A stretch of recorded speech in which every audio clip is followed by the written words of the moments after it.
que quiera honores, que los gane. En este momento estamos. Y no buscar a Dios, estás propenso a pecar. Hay gente que no puede corregir porque no tiene testimonio para corregir. Necesitamos que la palabra nos redarguya. Amén. Porque la palabra es un espejo que no te muestra la belleza, te muestra el defecto. Amén.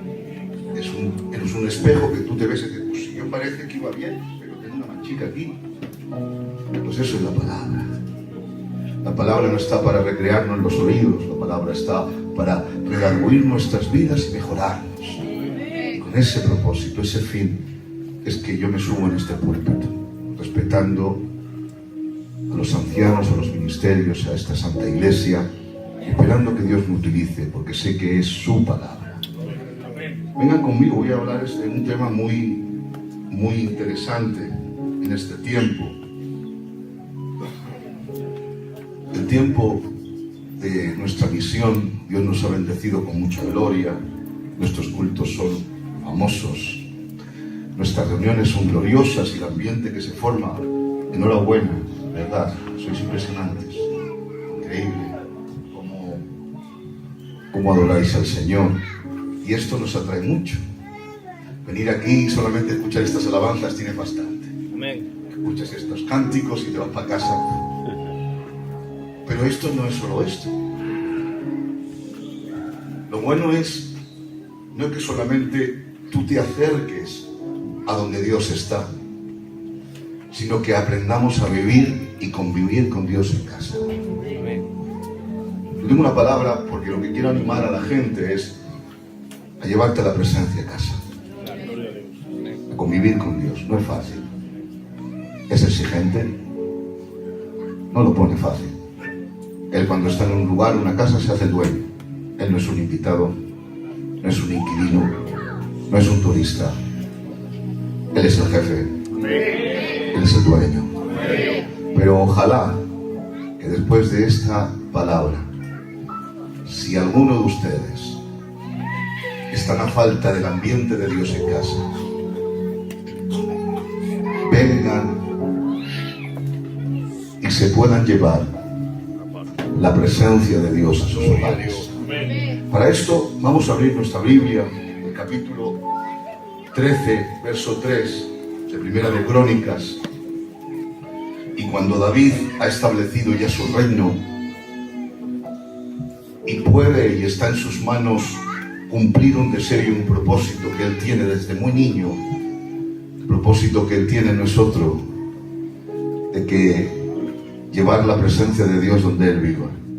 Él ha entendido a lo largo del tiempo, porque él es un hombre de presencia, él es un hombre de adoración, es un hombre que él no duerme en las madrugadas, él la adora.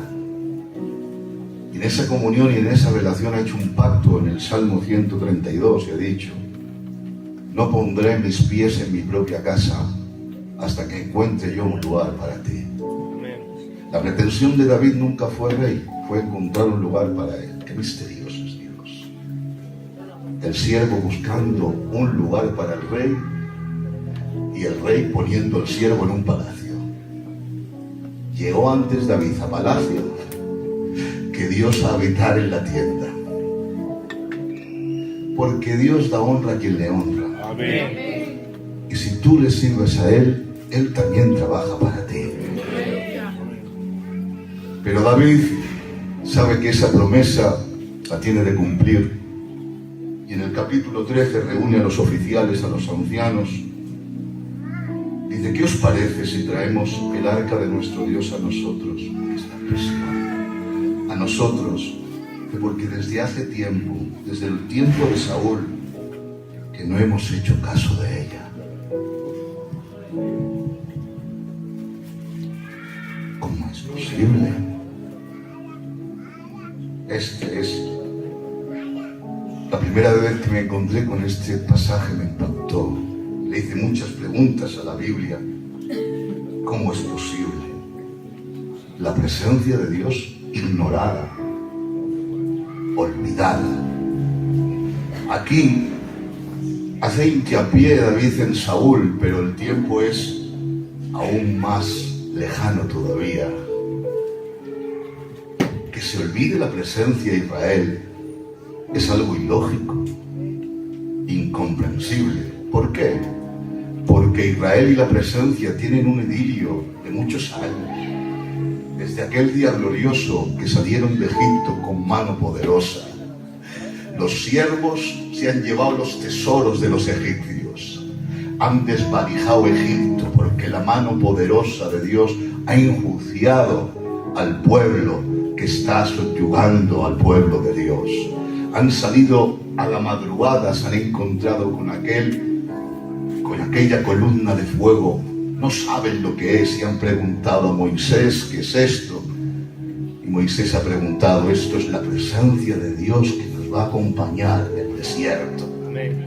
Israel había experimentado la voz de Dios por los patriarcas, por los primeros padres, pero nunca Israel convivió codo a codo, frente a frente con la presencia. Era algo impensable. Y Moisés le dice, Dios nos va a acompañar en este camino hasta que nos dé la tierra. ¿Cómo va a ser eso? No lo sabemos, pero ahí está. Esta columna imponente nos va a guiar en el desierto. Y así es. La presencia de Dios guiaba a Israel por el día y por la noche, como saben ustedes.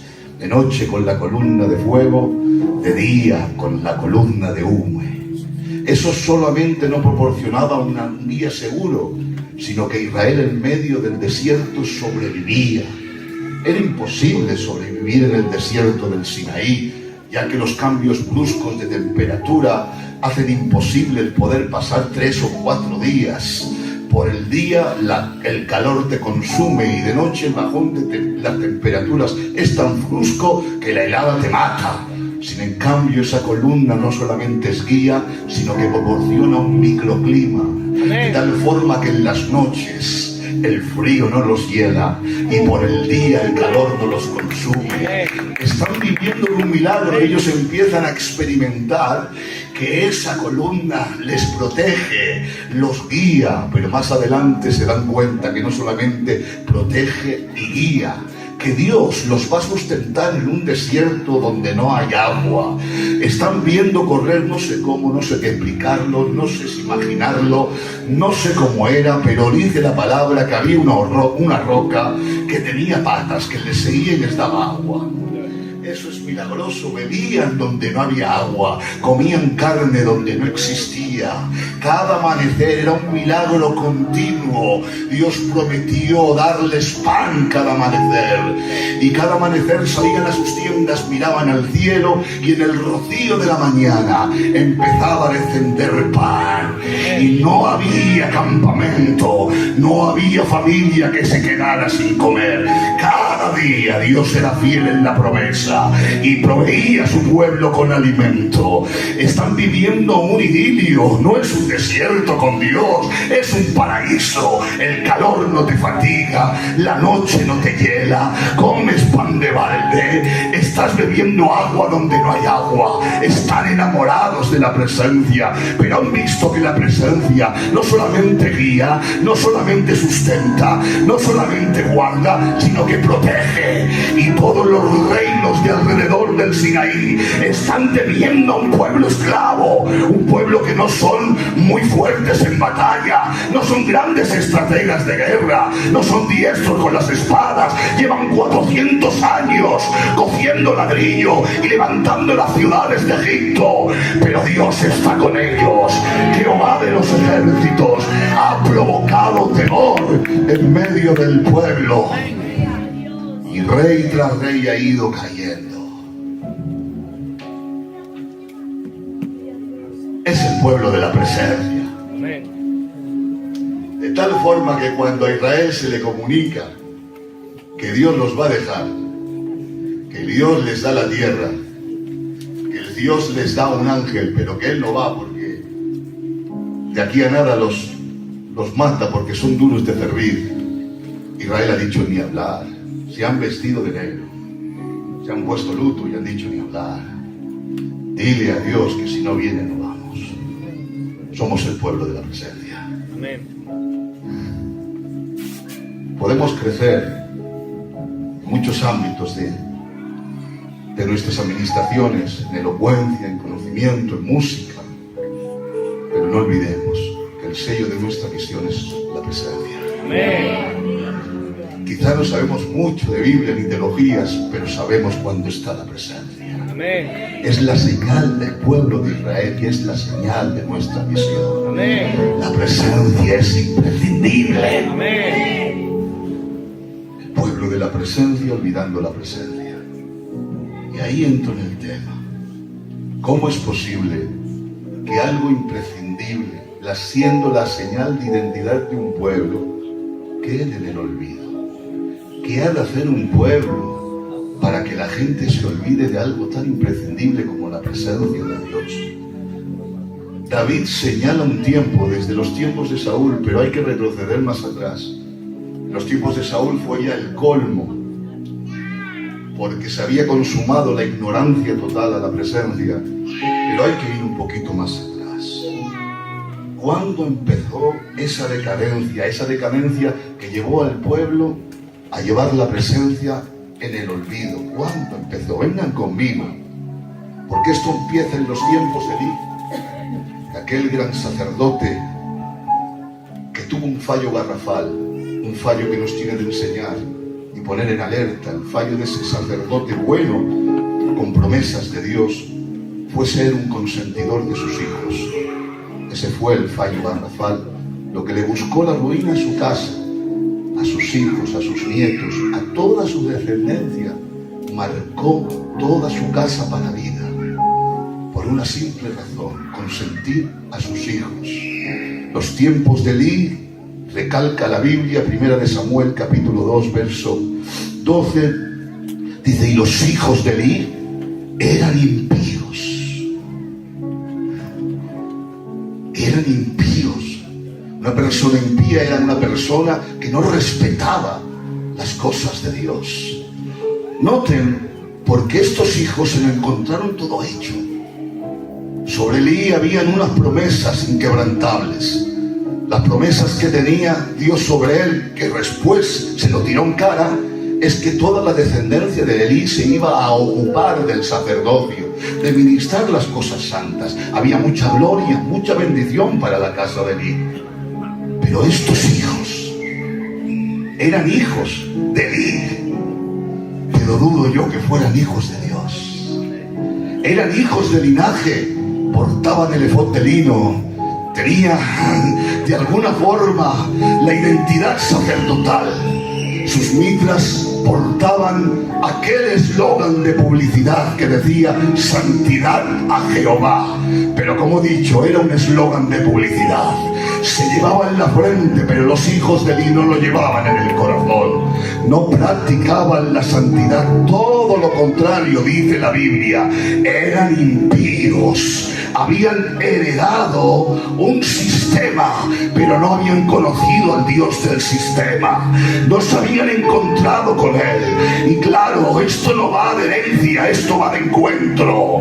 Amén. Esto no va de herencia, esto va de encuentro. Ojalá el Evangelio se verá, qué fácil sería, porque nuestros hijos se crían aquí, nuestras compañeras, nuestras hijas gestan a sus hijos en los vientres, entre alabanzas, entre cánticos, corren por nuestros pasillos, juegan en los cultos, crecen entre alabanzas, entre palabra, entre administración, y eso a veces damos por hecho, que ellos son cristianos, que es el futuro de la iglesia, porque son nuestros hijos, porque hemos pensado en la ignorancia que esto se hereda, como cuando tú le das un piso de un padre a un hijo, o tú le das una dote o un dinero. Pero señores, esto no se hereda, esto va de encuentro. Si no hay encuentro, no hay un nuevo nacimiento.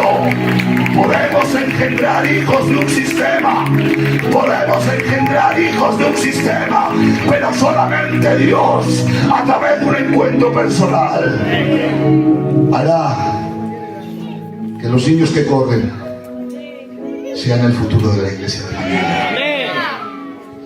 Y estos, dice, eran hijos de Elí, pero no eran hijos de Dios, porque eran impíos.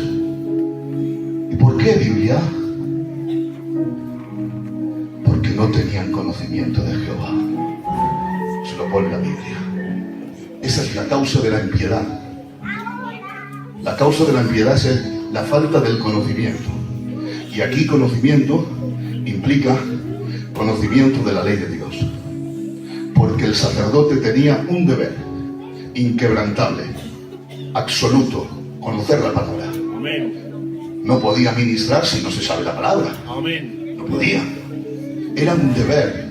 Cualquier sacerdote tenía de aprenderse los 5 libros del Pentateuco de memoria. Todas las leyes, todos los sacrificios, era un requisito indispensable para ministrar. Pero dice que estos se dedicaron a otra cosa, a disfrutar del ministerio sin pagar el precio por el ministerio. Gloria a Dios. Empezaron a disfrutar de las ganancias, les traían las ofrendas, pero como no habían leído el libro, no sabían cómo ministrarlas, no sabían lo que se debían hacer, no se preocuparon de lo que Dios quería, no tenían conocimiento y empezó una decadencia espiritual en ellos. Porque la decadencia de un pueblo viene cuando el libro se aparta. Sí, Señor. Cuando la escritura se esconde. Amén. Empieza la decadencia de un pueblo no cuando deja de orar, sino cuando deja de obedecer la palabra de Dios. Amén. Esa fue la decadencia. No tenían conocimiento y la falta de conocimiento arraigó la impiedad. Porque lo único que te libra de pecar es saber la palabra. Gloria. Voy a repetirlo. Lo único que te libra de pecar es el conocimiento de su palabra. Tú te paras en un coche, en una señal de stop, porque te han enseñado en la escuela que esto está penado. De la misma manera uno se detiene en el pecado cuando ha visto en la palabra que el pecado alterca contra Dios.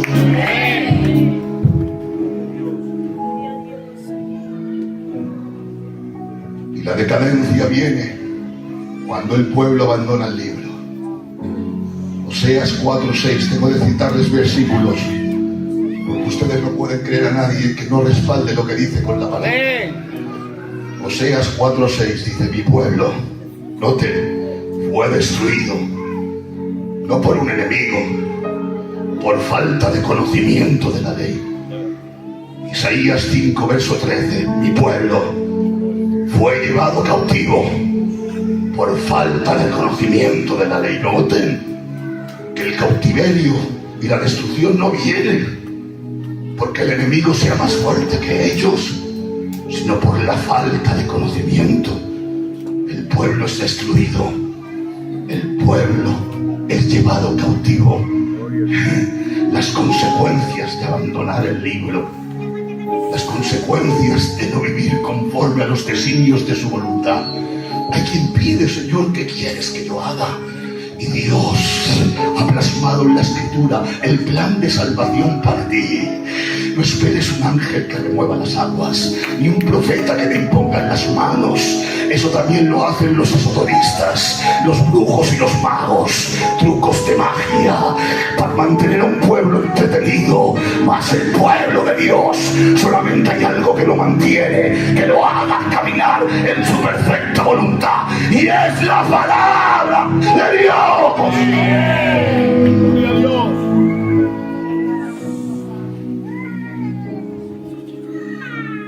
El deber del líder. Dice Ezequiel 44, versículo 3. Enseñarán a mi pueblo a hacer la diferencia entre lo santo y lo profano.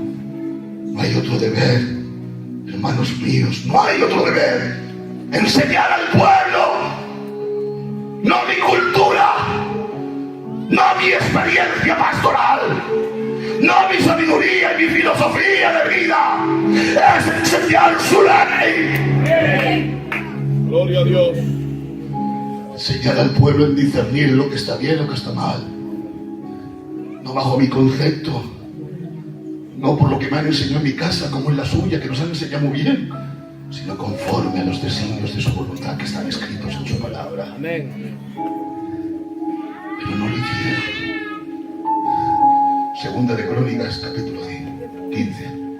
Muchos días ha estado mi pueblo, atención, esto es fuerte, hoy lo leía y es fuerte.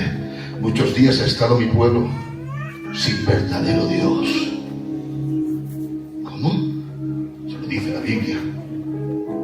Segunda de Crónicas 15:3. Muchos días mi pueblo estuvo sin el verdadero Dios. ¿Por qué? Dice, porque mis sacerdotes no enseñan mi ley. Las consecuencias de no enseñar la Biblia puede derivar a que un pueblo esté adorando algo que no es Dios. ¿Qué dices, Perico? ¿Por qué pasado antes? Porque un pueblo sin conocimiento le puedes hacer un becerro. Le puedes presentar un becerro, ponerlo delante de él. Y como es el sacerdote, y el sacerdote Aarón dice, este es Jehová, todo el pueblo empezará a hacer culto a Jehová, cuando delante hay un demonio. Muy bien. El becerro era un demonio en potencia, disfrazado de religiosidad. ¿Por qué? Porque la forma preferida de corromper un pueblo, el enemigo, perdónenme la expresión, perdónense hábitos, no es llevar a los jóvenes de fiesta. Es que a veces identificamos ahora al demonio con la fiesta, con el pecado. No, el demonio, que Dios lo reprenda, es un religioso empedernido, un religioso. A él no le gusta la fiesta, a él le gusta la religión. Por eso, cuando tiene a Jesús que pide, quiero ser adorado, que a mí no me da igual que vayáis de fiesta, yo lo que quiero es engañar a un pueblo, porque él no tiene reparos en esconderse detrás de una imagen para ser adorado. Dice la palabra que él se disfraza de ángel de luz, pero hoy descubrimos sus maquinaciones, porque la iglesia de Vigo solamente a Dios adorará.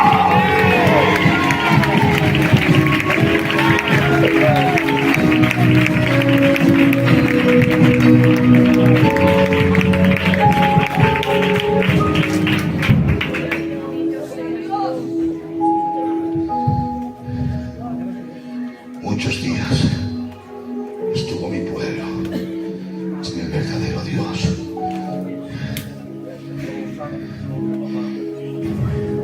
Oseas 8:12.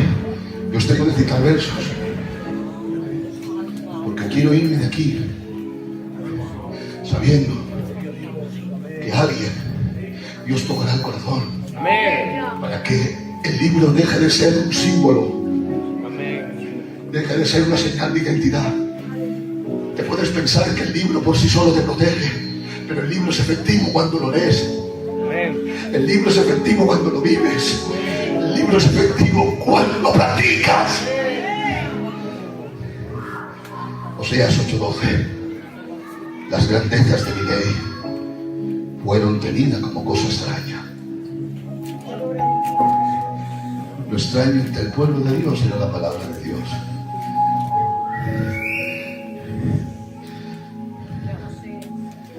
Esto trajo una ruina, porque el pueblo o el libro, tienes esa Biblia ahí, este libro no puede ser sustituido ahora, no puede.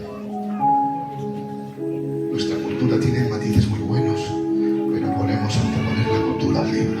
Amén. Ni estos nuestros pensamientos, ni nuestros ideales. Esto no es como me parece a mí, esto es como le parece. Es insustituible. La decadencia de un pueblo es la ausencia del libro. Era cosa extraña. Me dejan de corazón. Hay que volverse al libro. Si no, no paramos esta deriva, siervos. No la paramos. Esta locura, este desenfreno, no podremos sujetar al pueblo. La moralidad del ser humano se ha corrompido. Hoy hablaba con los hermanos. En los colegios no enseñan lo correcto. Yo cuando iba al colegio, cuando iba a EGB, fíjate si soy ya soy abuelete, iba a EGB, y a mí me enseñaban a amar a Dios, me enseñaban a orar, me enseñaban el respeto a la familia, me enseñaban que un hombre tiene que estar con una mujer y hacer hijos y tener familia. Eso era el concepto. Y a respetar a Dios. Ahora no, todo lo contrario. Te dicen: Dios no existe, haz lo que quieras, vives como quieras. Y para contrarrestar esto, ya nuestra cultura no nos sirve, porque la inmoralidad ha entrado en nuestro pueblo. La inmoralidad, el consentimiento ha entrado también en nuestro pueblo. Ya no nos sirven las costumbres, ya no nos sirve la cultura que por un tiempo podían mantener a este pueblo. Hay que volverse de nuevo a la palabra, hay que volverse de nuevo al libro, enseñar en nuestros hogares a nuestros pequeños el libro de la ley. Si no queremos que el pueblo se pierda, porque uno puede ir al culto, estar perdido.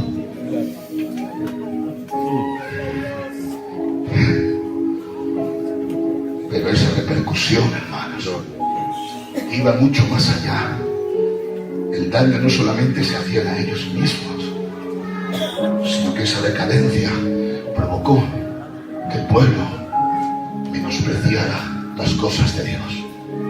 Dice 2 Samuel 17 que era muy grande el pecado de estos jóvenes, para que la Biblia inste y diga que era muy grande, que debían de hacer.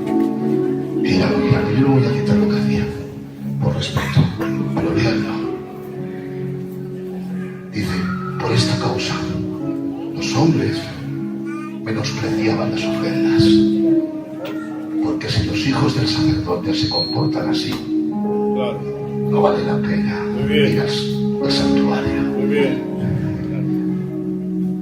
Si en vez de edificarme el sacerdote me robaba, comía crudo lo que se tenía de asar, y no digo nada más.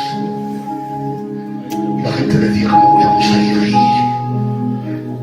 Si mira qué hacen los hijos de Eli, y Eli sentado engordándose.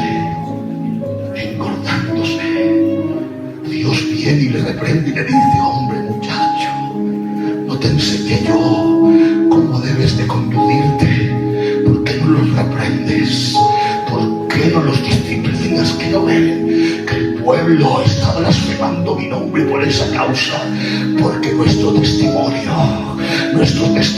hace que el nombre de Dios sea blasfemado. Lo dice la palabra. Dice: mi nombre es blasfemado entre los gentiles que no tienen conocimiento por conductas inapropiadas de gente que asiste en los cultos, pero peca deliberadamente. ¡Gloria a Dios! Decían los antiguos filósofos: tal es el pueblo, tal es su Dios.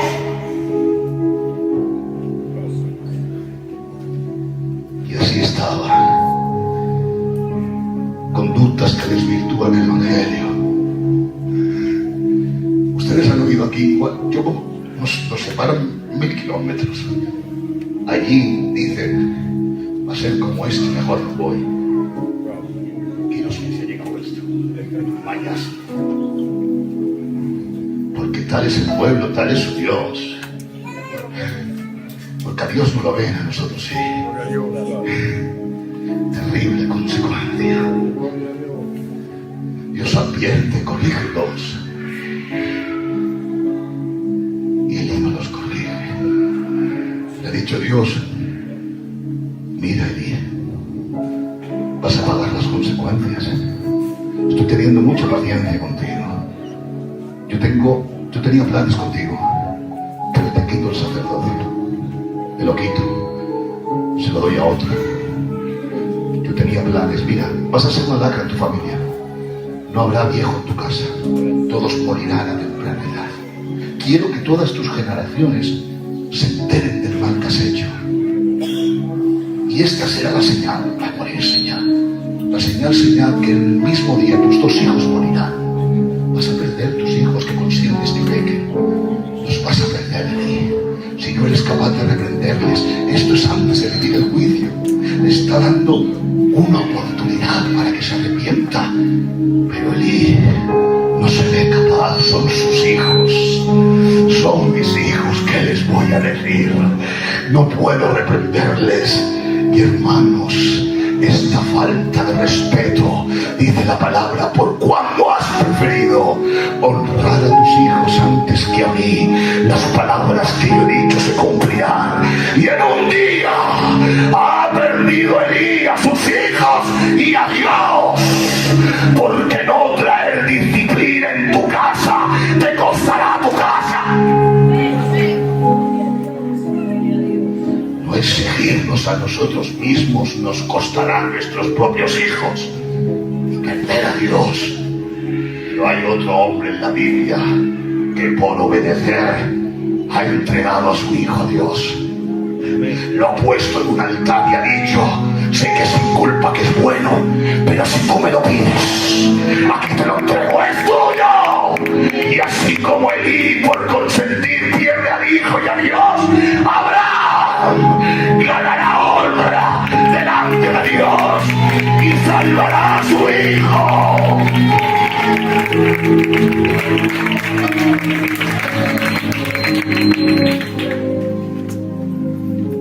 Ese es el principio de la decadencia. Pasado el tiempo. Ese es el principio de ese caos. Esa generación quedó marcada el día que los filisteos roban el arca.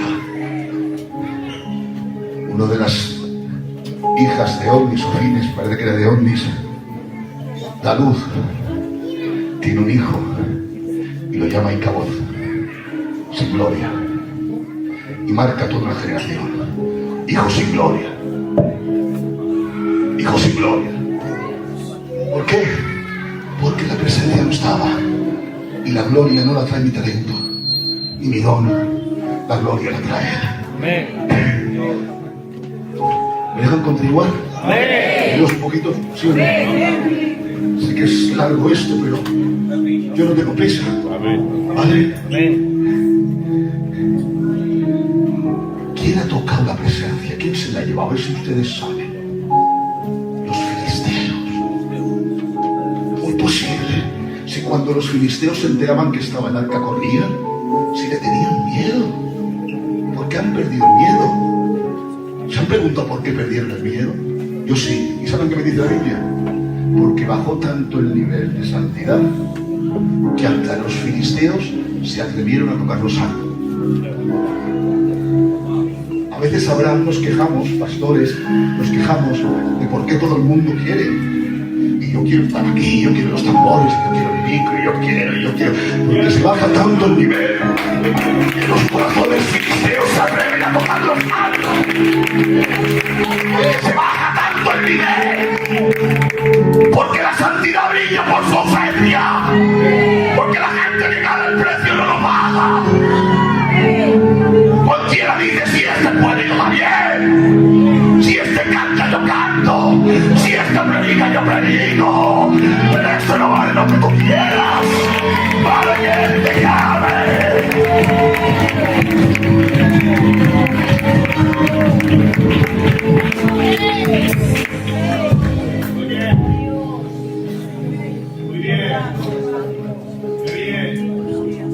Y los filisteos hacen lo que hacen los filisteos. ¿Dónde ponen el arca? ¿Dónde la ponen? En la casa de Dagón, un demonio. Han abierto el templo y han dicho: Dagón, tienes visita. Tienes visita, Dagón. Mira, está aquí Dios. Dios, Dagón, Dagón, Dios. Y ahora dicen ellos: tenemos a Dios y al demonio. Somos poderosos. Este es el pensamiento filisteo. El pensamiento filisteo piensa que Dios comparte espacios con las tinieblas. Amén. Muy bien. Bueno. Piensa que sí. Las tinieblas.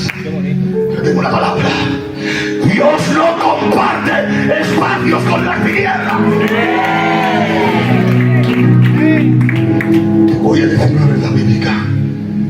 quizá a alguno le cambie la vida.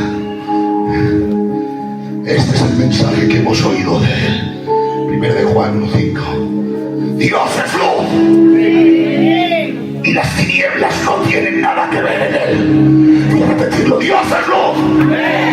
Dios es luz y las tinieblas no tienen nada que ver con él. Dios no comparte espacios con las tinieblas.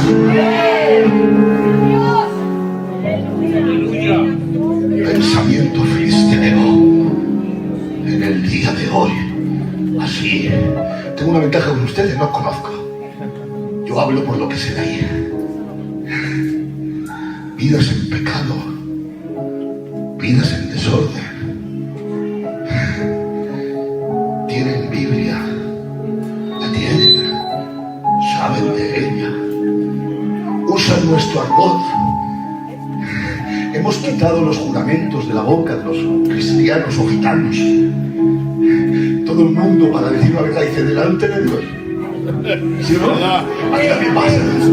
Hemos cambiado el argot, hemos quitado las imágenes. Tiene todo el mundo su Biblia. Alguno la abre, alguno juega al tarot con la Biblia. A ver, ¿qué me quieres decir? Aquí. Eso es esoterismo. Porque si te sale y te dice Dios está contigo, gloria a Dios. Pero si te sale el pasaje que dice y Judas y Orcó me harás, no juegues con la Biblia como si fuera un fetiche de magia. Esto es la palabra de Dios.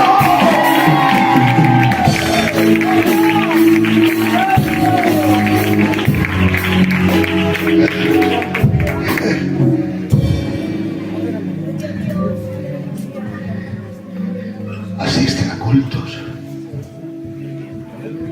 y viven en desorden. Practican pecados, pecadillos y pecadazos. Pero tienen Biblia. Cuando llegan a su casa, ponen música, ponen alcohol de vino. Ven a los hermanos predicar por internet. Piensan que eso cambia el ambiente, piensan que eso es tener a Dios, piensan que Dios es una vela aromática que quita los malos olores. Pero esto no funciona así. Él no comparte los espacios con las tinieblas. Y dice la Biblia: si decimos que tenemos comunión con Él, pero vivimos en tinieblas, mentimos. Mentimos.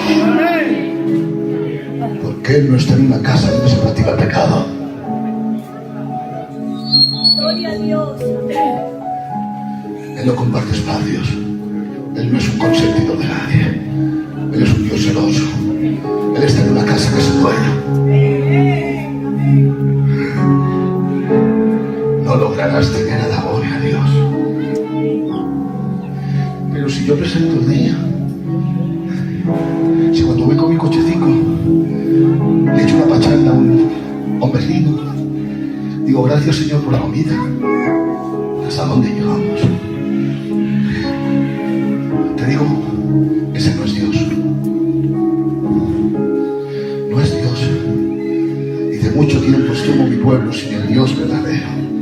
No es Dios. Es otro demonio que te engaña.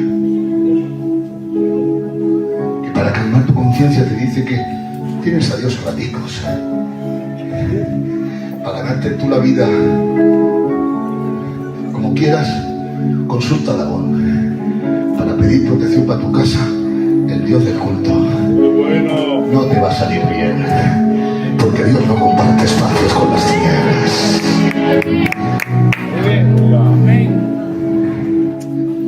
Si vives en pecado y en desorden, tu casa no cambiará en que pongas alabanzas. Claro, gloria a Dios.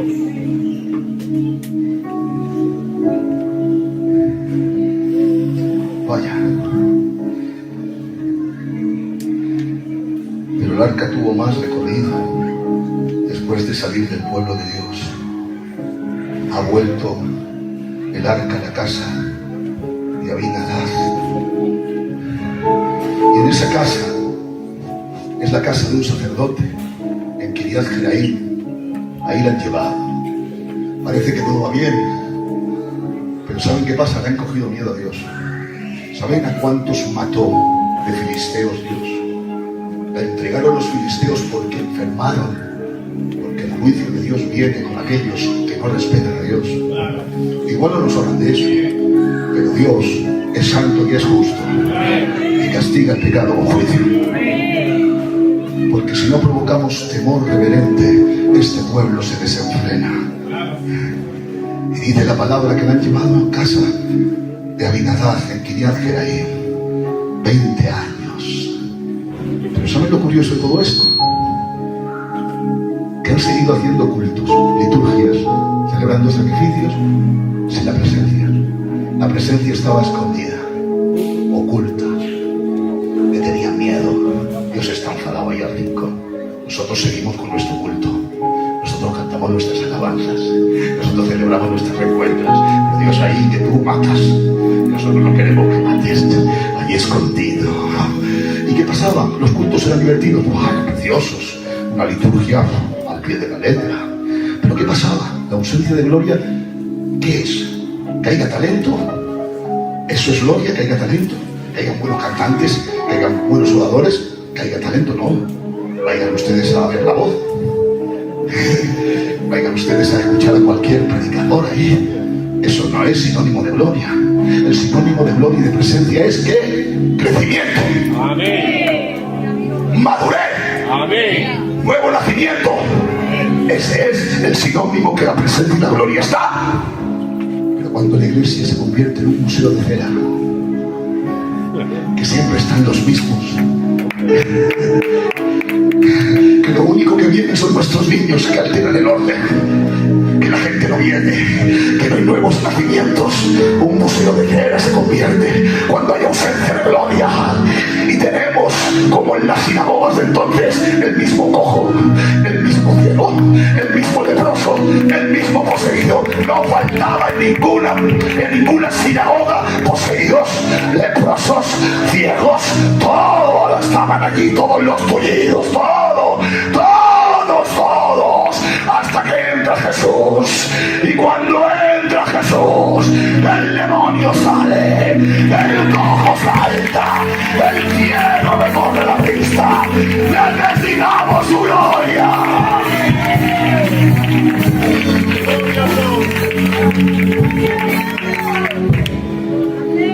La ausencia de gloria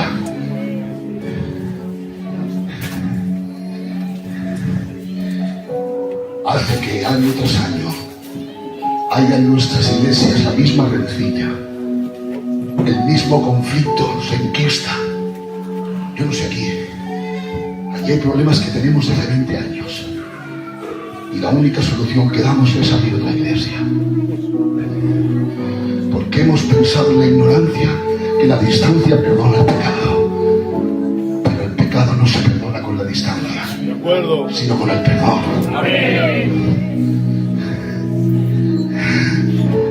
La misma rencilla, el mismo conflicto, las mismas competencias. Me he dado cuenta que donde no está Dios se compete. De acuerdo. Yo, mi familia, los míos, yo. Esto lo decían los discípulos cuando Jesús no estaba. Yo seré el primero. Yo seré, pero Jesús se pone y le dice, no habéis entendido nada. Estáis 3 años conmigo y no habéis entendido nada. Aquí si alguien quiere ser el primero, que lave los pies de los demás.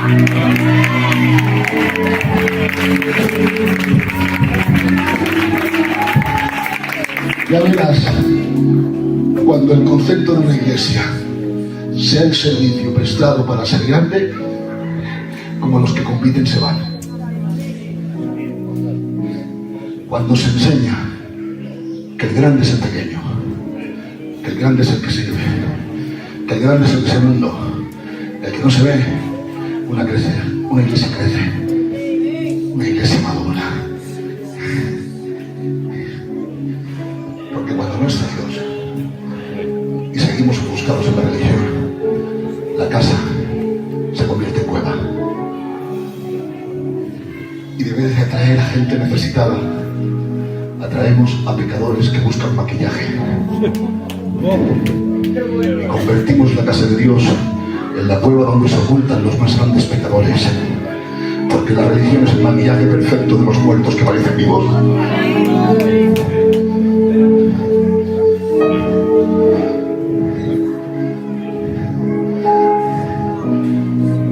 Porque la religión es un analgésico que alivia pero no cura.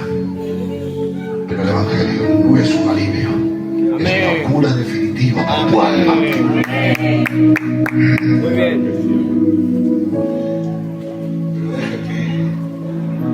Yo no puedo terminar así, ¿vale? ¿Me dejan 10 minutos Amén. más? ¿Verdad que sí? Amén. Yo nunca pido un aplauso por los otros.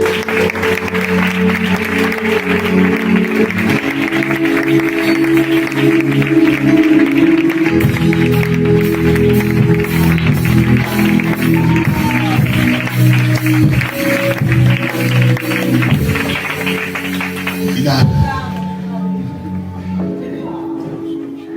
Ha estado mucho siendo la presencia. Y David dice, vamos a traerla a nosotros, yo no tengo miedo. Amén.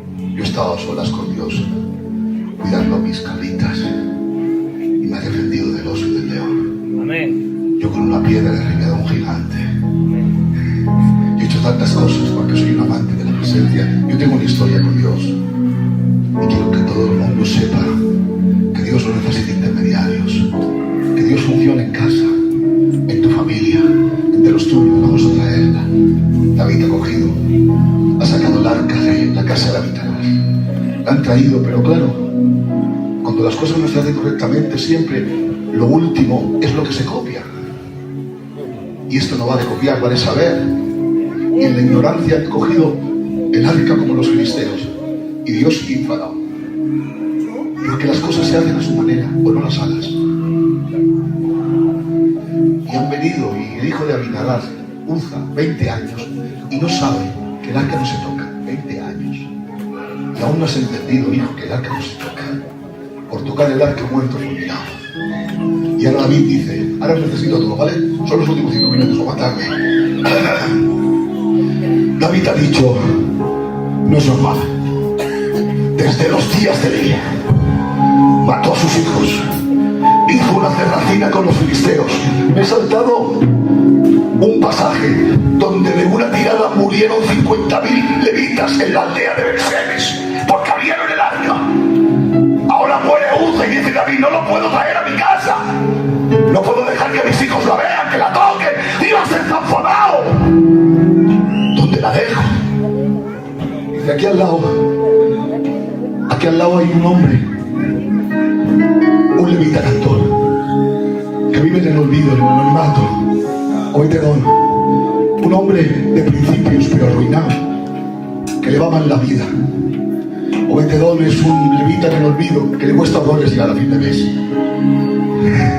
Son tiempos difíciles para los honrados, tiempos difíciles para los puros y no se consagran. ¡Qué bueno! El tiempo de decadencia era tanta que todos los sacerdotes se alquilaban por pan. Era la moda. Como no había gloria, no había temor.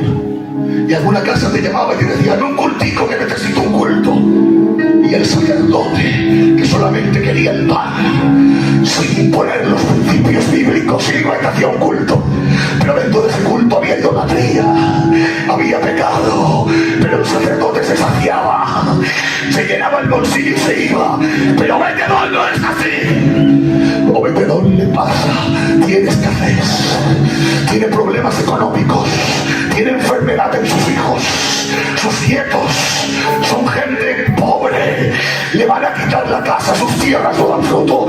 Dice, hermanos míos, los comentaristas rabínicos acerca de este pasaje, que la decadencia en la casa de Obed-edom era impresionante. Sus vacas las más feas no daban fruto, sus tierras no daban fruto, sus hijas enfermas, su casa arruinada y empeñada. Era la cabeza de 70 hermanos, una familia en potencia, y en los momentos de dificultad iba Obed-Edom y le decían: haz algo indebido, mira, firma aquí, hazle un cultico fulano, sabemos que está en pecado, sabemos que tiene doble vida, pero hazle un culto que llena tus bolsillos. Y Obed-Edom le tiene que hablar: conmigo no va eso, yo soy fiel al Señor. Y yo decía, cuando estudié la historia, ¿cómo mantienes la presión de una casa? Cuando ves que los tuyos sufren, cuando te pones en el bolsillo, no tienes nada para darles, y ves que fulano lleva un coche de 40.000 euros por firmar algo falso, y ves que el otro prospera por decir sarta de mentiras. Gloria a Dios. Y tu compañerica te dice: no puedo ni invitar al pastor porque viene a la cocina. Y tus nietos te dicen: papá, no puedo ir al culto porque las bambas están rotas.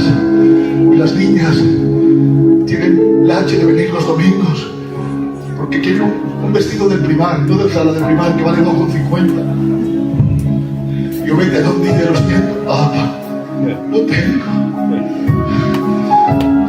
¿Y cómo sustentas Obed-Edom una casa? ¿Cómo mantienes esa presión? Me dio Dios una frase. Esta frase ha marcado a lo largo de mi ministerio muchas vidas, muchas casas, y hoy te la regalo para ti. Iglesia, amigo, te la regalo. Cuando la cosa se ponía fea, cuando veía que sus hermanos le hostigaban y decían: vamos a hacer algo, él se ponía y decía: aguantar, tranquilos, porque un día de estos Dios aparece y lo cambia todo. Dios aparece y lo cambia todo. Dios aparece y lo cambia todo. Aguantar, seamos fieles, santidad a Jehová, pero no hay más comer, Dios nos proveerá, porque Dios aparece y lo cambia todo. Tengo una palabra para ti que lo estás pasando mal y te ofrecen hacer algo digno. Firma ni mentiras, haz esto, no lo hagas nada. Espera, aguanta, que Dios aparece y lo cambia todo.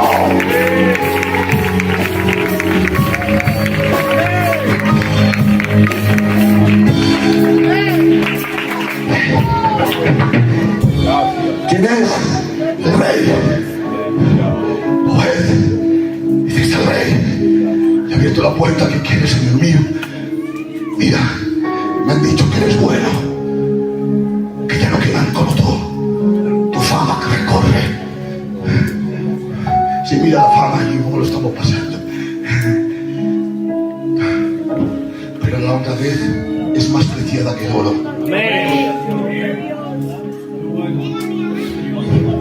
¿Y qué quiere que le haga, rey? Mira, Uza, lo vamos a llevar a enterrar. Válgame Dios. Mira, Obed, no sé qué le pasa a Dios. Yo tengo un sueño, un propósito: llevarlo a mi casa, porque funciona en casa. Pero no sé por qué Dios está enfadado desde los días de ahí. Todo el que la toca, que la mira, que la ministra, muere. Y yo tengo de reflexionar. Me voy a orar, a buscar la palabra que estamos haciendo mal. ¿Me la guardas de mientras? Porque voy a ver por qué Dios está enfadado. Eso sí, Obed, no dejes que tus hijos la toquen. No digas que la tienes en casa.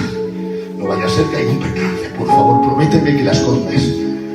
Y Obed sonríe. Y dice: sí, no se preocupe, mi Señor. Sé cómo se trata. Dígamela. Anda que la esconde. La ha puesto en el centro del comedor. Ha salido a la puerta. ¡Hermanos! ¡Hijas, nietos, venid! Todos vienen a prisa. Ha venido el rey. Ha venido con vestidos de Zara. Habrá venido con dinero. No habrá pagado hipoteca al Papa. Habrá venido con bambas Nike de las nuevas. Y ahora ven, dice: no, algo mejor. ¿Os acordáis que os dije que de aquí un tiempo Dios aparece y le cambia todo? Sí, Dios está en casa. Tenemos a Dios en casa. Tenemos a Dios en casa. Tenemos a Dios en casa. Tenemos a Dios en casa. Dios está en casa. Basta de los lujos, más que la palabra, más que la plata, es a Dios en casa.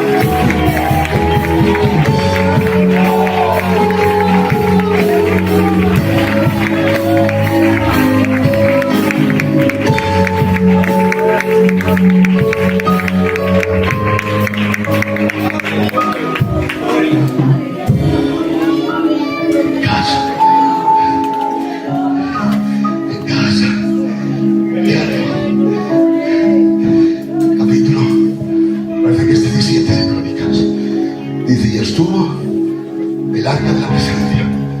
¿Cuánto estuvo, hermano? 3 meses. Y en 3 meses, dice, bendijo Dios todo lo que tenía. Todo. Porque cuando Dios aparece, lo cambia todo. Lo cambia todo. Todo te cambiará la vida, te cambiará tu matrimonio, cambiarán tus hijos, cambiará el ambiente de tu hogar, cambiará tu vida, cambiará el barrio, cambiará una iglesia, porque cuando Él aparece, lo cambia todo.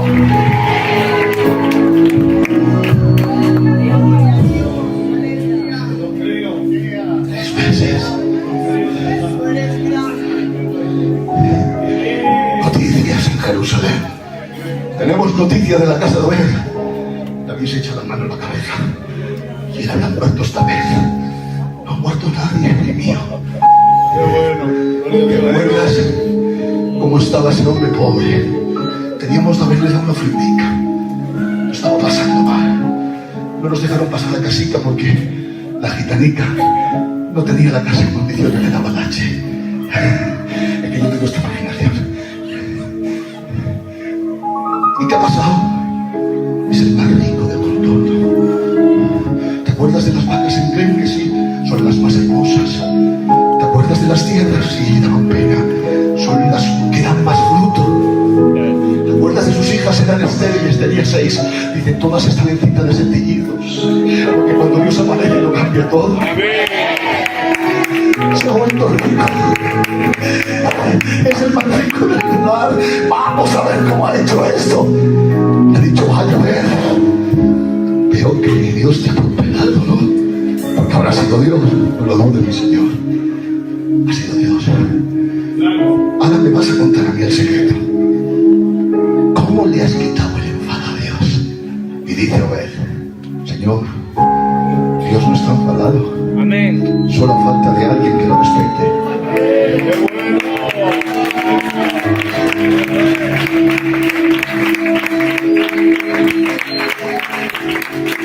A ver si me podéis seguir ahí. Nosotros somos levitas cantores, me dijo Rubén. Toda mi casa. Mira los instrumentos, los tambores, las trompetas.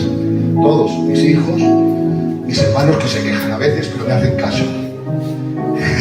Porque les reprendo. No soy como Elí. Amén. No consiento el pecado en mi casa. Amén. Hay queja, porque hay escasez, pero no consiento el pecado. Mis nietecicos no llevan las mejores bambas del culto, pero no pecan. Amén. Mis hijas no llevan trajes lujosos, pero no pecan. Amén. Mi mujer me señala cada día que la cocina no es de lujo, pero no peca. Somos bonitos cantores. Y cuando mi mujer está fregando y ve el arca, se pone de rodillas. Hay una alabanza que dice, no importa todo lo que me cueste. Ay, Padre, que vamos a formar. Solo quiero estar contigo una y otra y otra y otra vez. No importa todo lo que cueste, tu presencia vale mucho más. Solo quiero estar contigo una y otra y otra y otra vez. Aguanta. Dale. La mujer cantaba. Venían las hijas sin vestidos lujosos, pero veían el arca y se postraban y decía, no importa lo que me cueste, tu presencia vale mucho más. Y venían los nietos Y cuando venga en el arca, te digo, no importa lo que me cueste, tu presencia vale mucho más. Y en la historia, que al incremento de la adoración, la tierra se removía y fuera de tiempo daba fruto, las vacas engordaban, las mujeres estériles quedaron en leña, porque cuando Dios aparece, lo cambia todo, lo cambia todo, lo cambia todo, lo cambia todo. No importa todo lo que cueste, tu presencia vale mucho más. Solo quiero estar contigo una y otra y otra y otra vez. No importa todo lo que cueste, tu presencia vale mucho más. Solo quiero estar contigo una y otra y otra y otra vez. No importa todo lo que cueste, tu presencia vale mucho más. Solo quiero estar contigo una y otra y otra y otra vez. Una y otra y otra vez.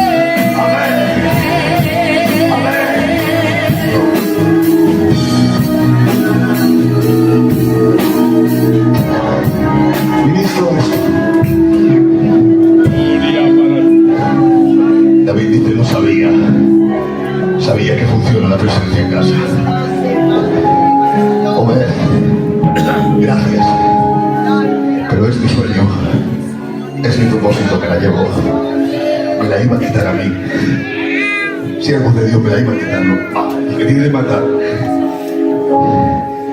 pero Obed es más inteligente que yo, no compite por la presencia. Ha llamado a los hermanos, David tiembla. Estos quieren guerra. No. Hacer las maletas. ¿Cómo? Preparar las maletas. ¿Dónde vas? Me voy con la presencia. Yo no compito.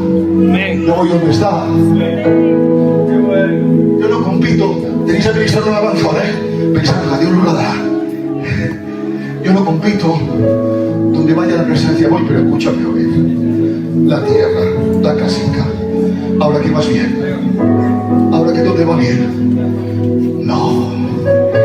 Rey, mi sueño no es ser rico. Gloria a Dios.